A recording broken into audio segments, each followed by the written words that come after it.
বন্ধুগণ, আজকে আমি বানাবো চলে চিকেন কষা লাল লাল ঝাল। প্রথমে আমি তেলগুলা দিয়ে চিকেন গুলারে দিয়ে একদম পুরো লবণ হলুদ দিয়ে পুরো লাল লাল করে ভাজিয়ে নামাই লইছি। নামাইলে সেই করার মধ্যে আরো তেল দিয়ে এর মধ্যে দিয়েছিল তেজপাতা, তারপর একটু পারলে তোমরা জিরা সম্বাস দিতে পারো।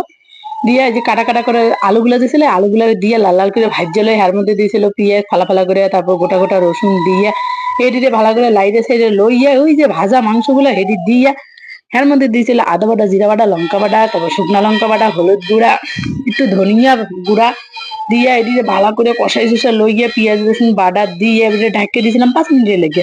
তারপরে দেখো আবার একটু কষাই সুষা লইয়ে একটুখানি জল দিয়ে স্বাদ মতো লবণ দিয়ে আবারও 2-3 মিনিটের জন্য ঢাকা দিয়ে ভালো করে যখন মাংসটা সিদ্ধ হয়ে আইছে তখন স্বাদ তোমরা ঝোল খাইলে ঝোল দিবে, আর কষায় নামাইলে আর একটু কষায় নামাইলে তো আমার বাড়িতে একটু ঝোল ঝোল খায়।